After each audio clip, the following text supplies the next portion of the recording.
Queria apresentar um resumo aqui de um caso do CIAS, até porque eu sugeri, né, o Ilizarov para essa paciente, para a profissional que está atendendo ele, a colega que está atendendo ele, né, ah, no caso ela, a paciente, né, e foi me perguntado sobre o método, né, de Ilizarov. Então eu quis fazer um esclarecimento rápido do porquê, né, e como é importante nós considerarmos a causa, né. E nem sempre para nós a causa vai ser a disfunção articular. Às vezes, a causa primária eu me refiro, né? Então, às vezes a causa primária é uma alteração estrutural, tá? E isso nos faz remeter, né, que a filosofia da técnica, principalmente da quiropraxia, né, que se nós estudarmos um pouco da parte filosófica e das divisões filosóficas das técnicas, nos ajuda também no diagnóstico. É uma forma de pensar que pode vincular o raciocínio teórico, fundamental e filosófico com a parte clínica também. Então, vamos lá. Então, o caso aqui era de uma menina, né, 23 anos, já é publicitária, já formada publicitária, e exercendo a profissão de fotógrafa, né? Apresentava dor de cabeça, dor lombar, torácica e cervical. Então ela tinha dor na cervical, na torácica e na lombar. Mas, nesse dia, ela veio com uma condição muito especial, que é a dor de cabeça muito intensa. E dor de cabeça sempre chama atenção, né? Porque pode ser alguma coisa mais grave, né? Pode ser daqui a pouco uma comorbidade, né? Vamos pensar assim, dor súbita de uma hora para outra, né? Temos que ficar desconfiado. Mas, no caso, já falou que estava tratando já algumas sessões já com a profissional anterior, né? E dessa vez, quando ela chegou, ela estava com muita dor. Realmente muita dor mesmo.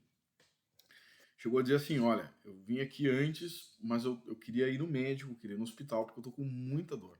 Então, quando o paciente está com essa manifestação, a gente chama isso de EVA elevada, né? Então, leve, moderado e grave, né? Elevado. Então, escala visual analógica, quando o paciente diz assim, olha, eu quero ir para o hospital, quero tomar um remédio, né, mais eficiente, eu quero ir ao médico, não aguento mais. Então, quando o paciente fala assim para dor, né, a gente já classifica, antes que o paciente diga de 0 a 10 quanto é, né? Mas nós tínhamos aí uma EVA 8, aproximadamente, EVA 9, né? Nesse nível, né, quase insuportável. Que 10, eu acredito que o paciente nem responda à dor. O paciente EVA 10, para mim, é o paciente que está em posição fetal.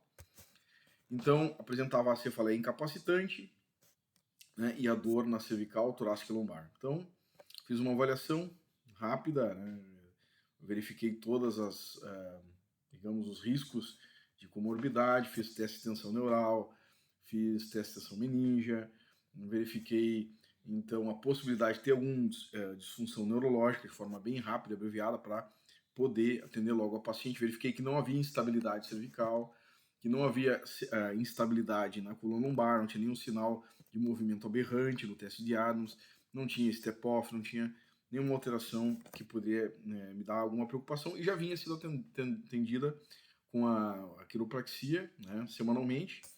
Só dessa vez estava com muita dor, veio com muita dor. Então, também não tinha trauma recente, mas o que chamava atenção era o histórico de fratura aos 6 anos. Né? E com isso, né, a gente conseguiu linkar, né, a escoliose com essa fratura aos 6 anos, que ela teve, então, uma perda de massa óssea devido à fratura. Né? Mas será que foi perda de massa óssea mesmo? Né? Então, na realidade, fui perguntando, fui vendo assim, por acaso tu não teve fratura de Salter hélice? Na realidade, foi exatamente isso. Então, vou explicando aí o que é e vamos aprofundando no caso. Então, fratura em criança, primeiramente, nós temos que lembrar da fratura de galho verde, né? Aquela fratura que não quebra totalmente o osso. Mas outra fratura importante em criança é a fratura de Salter hélice. Tá? A Salter hélice é a fratura que afeta a metáfise, a cartilagem de crescimento. Então, essa é uma grande preocupação. Quando a gente fala em fratura em criança, galho verde, green stick, tranquilo, né? Criança rola rápido o osso, né? Fácil. Agora, criança que quebra o braço, quebra a perna, quebra os dedos, quebra a mão, a gente tem que pensar muito em qualquer parte, né? Ossos longos, né? Que cresce, que fratura, né? Que houve fratura, nós temos que pensar na integridade da cartilagem de crescimento. Então isso é muito importante, né? É pensar nisso aí e até estabelecer os riscos, né? Que é comprometer aqui essa fratura transversal aqui, né? No tornozelo. E nessa fratura transversal que nós estamos vendo aqui, deixa eu ver se está aparecendo aqui, vou tentar colocar aqui um apontador laser, aqui, essa fratura transversal, nós temos a cartilagem de crescimento aqui sendo comprometida nessa região. Então, o que pode acontecer é que essa região aqui prejudicar o crescimento ósseo, porque esse tecido é responsável pelo crescimento ósseo. Então, esse é o grande alarme de fraturas em crianças, tá? Então, elas podem gerar deformidade permanente por paralisar ou prejudicar o crescimento ósseo, principalmente em ossos longos, gerando o que a gente chama de anisomelia estrutural. A anisomelia pode acontecer por uma fratura que perde tecido ósseo, que necrosa tecido ósseo, né? Mas não é o caso. Isso aqui prejudica o crescimento do tecido ósseo. A anisomelia também as pessoas podem nascer com um osso mais curto que o outro, simplesmente nascer sem um membro, né? Uma parte do membro, uma parte do tecido ósseo, ou ter alguma alteração congênita que impeça o crescimento ósseo. Também é considerado anisomelia. Então, a anisomelia são a diferença de membros que são estruturais, que são reais, que não é no leg check, que não é uma disfunção pélvica, então que é uma alteração realmente real, estrutural. E isso chamou a atenção, né, de dois ortopedistas pediátricos, o Salter e o Harris, né, dois ortopedistas pediátricos que fizeram a classificação, né, e essa fratura então passou a se chamar Salter-Harris por causa desses dois pesquisadores, que são dois cirurgiões ortopedistas pediátricos. Então, como eu já falei para vocês, né, então é uma fratura que vai comprometer a cartilagem de crescimento, e eles publicaram o estudo deles fazendo a classificação, né, e essa classificação então passou a se chamar Salter-Harris e foi publicado no Journal of Bone and Joint Surgery em 1963. Então já ficaram aí na eternidade o nome dessa fratura. Então ela pode cometer outros ossos, não é só a coxa, a tíbia, né? Pode cometer qualquer osso mais longo vai estar mais susceptível. Onde tem cartilagem de crescimento, né? Mas os ossos mais longos vai aparecer mais esse tipo de deformidade, como aqui, né? Como aqui. Então são regiões que vão ficar mais susceptíveis. Então existe uma classificação, né? Então a classificação vai ser de 1 até 5, essa classificação. E nós temos então a descrição da classificação, que 1 é o sleep, o 2 é above, o 3 é lower, o 4 é through everything, através de tudo, e o 5, rammed, que na realidade esmagou, né? Totalmente esmagada a fise. Então é o que nós vemos aqui, tá?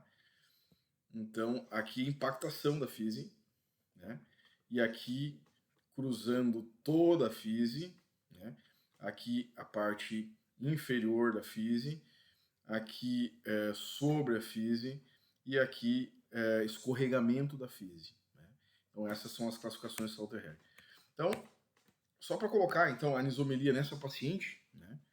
Vamos pensar qual é o impacto da anisomelia. Então aqui nós temos um esquema que mostra uma anisomelia. Então a gente pode chamar de LLI, né? O Logan, o quiropraxista, o Logan, o Carver. O Logan foi aluno de Carver, então ele chamava de Lower Leg Insufficiency, quer dizer, LLI, que é insuficiência de membros inferiores. Tudo isso para diagnosticar a disfunção sacroiliaca, que era a paixão do Logan, né? Que ele usou as distorções de Willard Carver, que são 10 distorções, para fazer descobrir qual é a causa estrutural da subluxação. Então, que naquela época se discutia, a subluxação era a causa das doenças, e eles não, tem algumas situações que existem alterações ósseas, estruturais, que geram subluxações, por exemplo. Então, foi assim que evoluiu o sistema do Carver e do Logan, avaliando. Primeiro, o Logan foi o primeiro quiropraxista que avaliou o paciente em pé. Ele começou a fazer análise em pé. Né? Então, bem interessante, totalmente diferente desde a década de 20 a 28, né? Começou ali em 28, com a técnica dele que antes chamava Universal Health, e depois passou a ser chamada de Logan Basic. Basic não é porque era o básico, né? Porque era o fundamentos, né? Foundations, teoria de sacro, né? Só que às vezes não é nem o sacro, então às vezes é o membro inferior que está cometido e aí vai gerar uma disfunção ilíaca e essa disfunção ilíaca vai gerar uma disfunção sacral como está aqui, tá? E aí vai haver uma série de compensações, né? Então aqui está o Willard Carver e aqui está o Logan pai e o Logan filho, certo? Os dois. Então começou daqui, né? Análise estruturalista e análise estruturalista com técnica de baixa força gerou então aí a escola do Logan, na Logan University. Então, entendendo o que é uma distorção, a distorção é uma alteração que pode ser da subluxação, da disfunção, né? Pode ser aqui através de uma insuficiência, né? No caso aqui na esquerda, aqui, ó, que pode gerar uma disfunção. Né? No caso aqui, como a coluna não está disfuncionada, porque o sacro está nivelado, o sacro é o chão. Se o sacro está nivelado, o que está sofrendo aqui? Vai ter sofrimento aqui e vai ter sofrimento aqui, biomecânico, para manter. E aí, para cima, as vértebras estão niveladas. Então, a compensação é a mesma coisa eu compensar com uma palmilha aqui, vai diminuir isso aqui.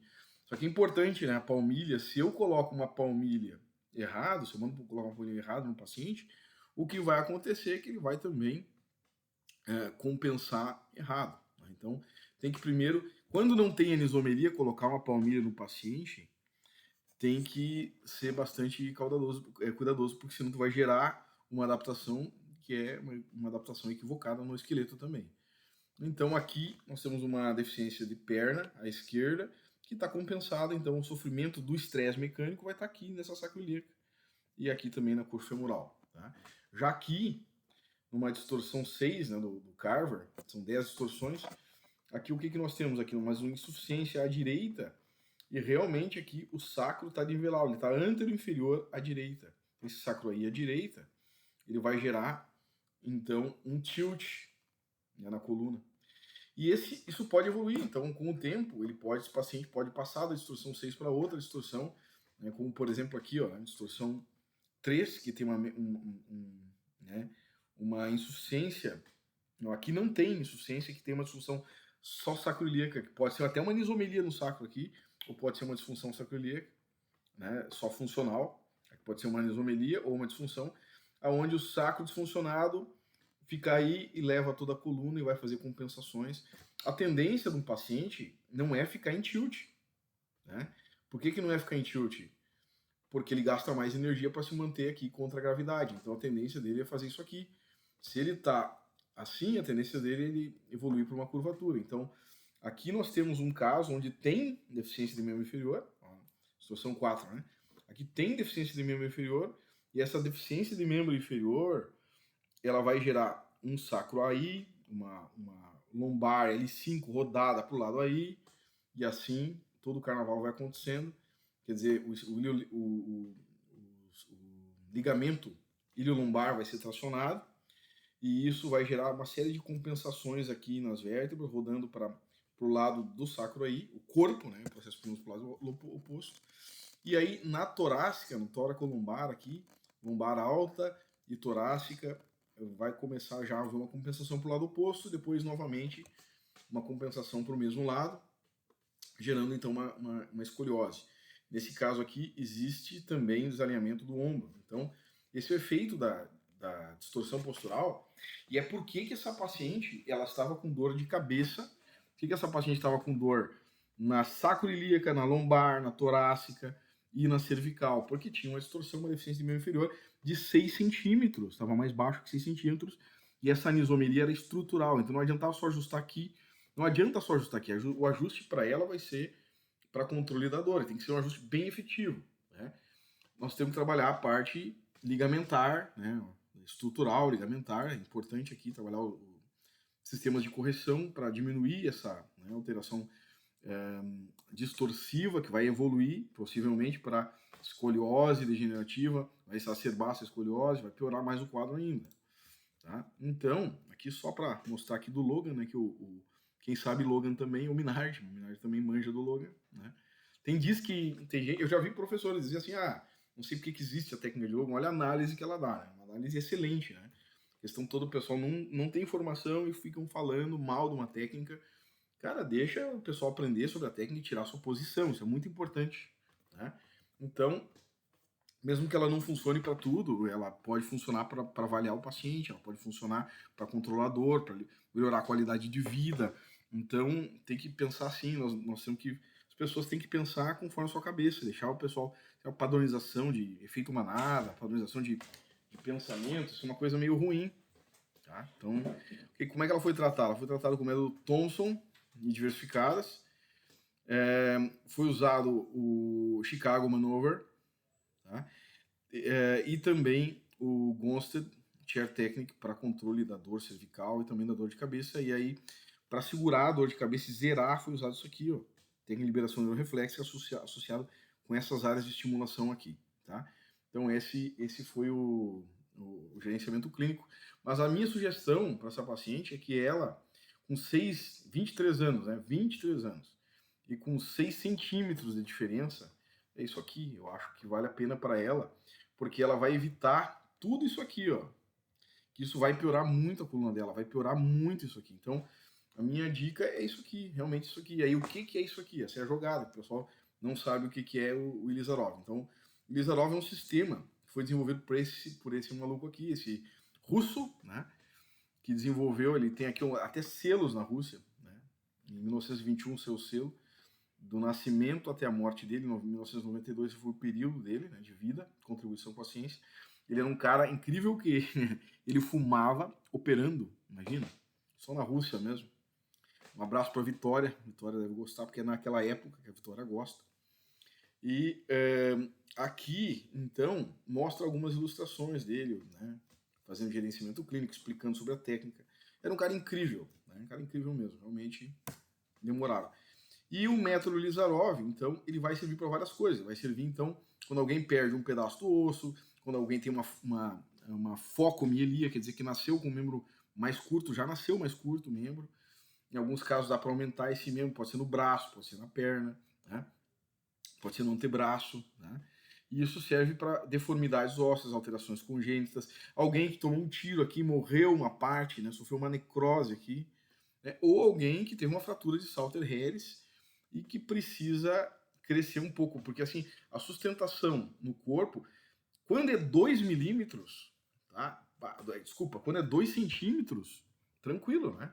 2 centímetros é tranquilo. Agora, quando tu tem uma fratura que gera uma anisomeria de 6 centímetros, ela vai gerar uma grande repercussão aqui, né?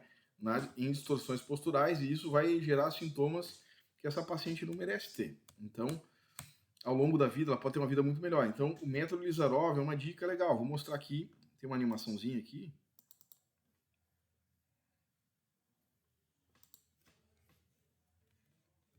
Vamos ver se ela roda aqui.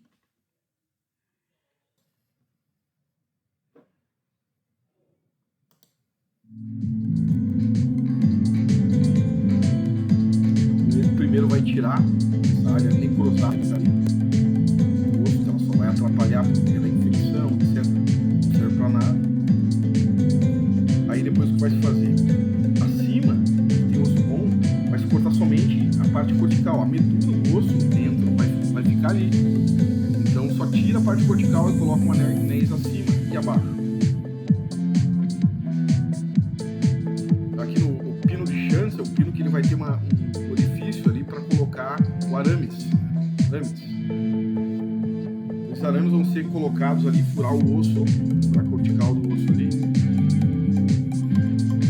E eles vão ser inseridos no osso e vai ser feita uma calibragem para que a tensão, né, seja parelha.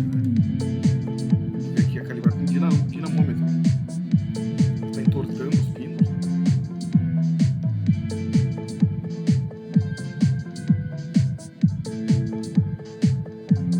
Agora vai fazer a calibragem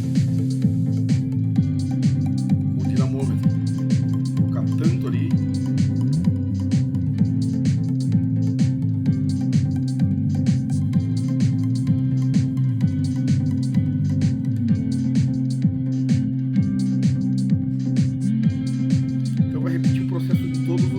posturais. Então vai gerar uma espécie de elevador pro anel.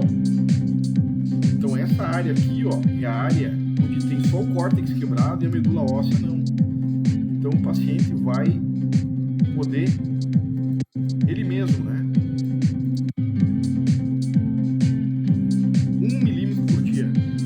Ele vai poder, ele mesmo vai rodar ali e ao longo do tempo a medula óssea vai ser esticada e vai calcificando. E aí depois pode remover todo o sistema. Nessa fase aqui, quando está no final, né, pode colocar aqui, pode fazer uma nova osteotomia ou coisa assim, às vezes nem precisa. E pode colocar um pouquinho de medula óssea aqui, que é células-tronco, né, na verdade, e aí vai consolidar tudo. O paciente fica com uma altura normal. Então, muitos pacientes, eles vão passar por esse processo. Vou diminuir aqui, ó. Muitos pacientes vão passar por esse processo todo aqui, ó, tá? Retirada do tecido, né? Então, retirou o tecido ali, vão colocar os pinos de Schanz, né? Vamos colocar todo o sistema de anéis ali. Vai fazer a osteotomia aqui para liberar essa parte. Então essa parte vai ser, digamos, não elevada, vai ser rebaixada, né? E aí vai ser feita a calibragem ali, então. O paciente vai rodar ali um quarto de volta, mais ou menos, né? A cada período do dia. E vai então ter uma volta completa, 1 milímetro, né? E vai baixando cada dia. Olha só, o número de dias aqui que deu, né? 61 dias, 101 dias. Então, essa paciente, acredito que, tipo, com alguma complicação, entre 6 meses a 8 meses, ela tenha recuperado esses 6 milímetros que ela perdeu, né? 6 centímetros, desculpa, que ela perdeu, né? Então, acho que vale a pena, né? Vale a pena ela passar aí, vamos dizer assim, um ano meio ruinzinha, mas ela vai poder, então, retornar totalmente às atividades, vai poder, ainda há tempo, né, de compensar essas distorções que ela tem posturais e ter uma vida com menos degeneração, com menos dor na coluna pro resto da vida, né? Então, eu acho que é uma vantagem.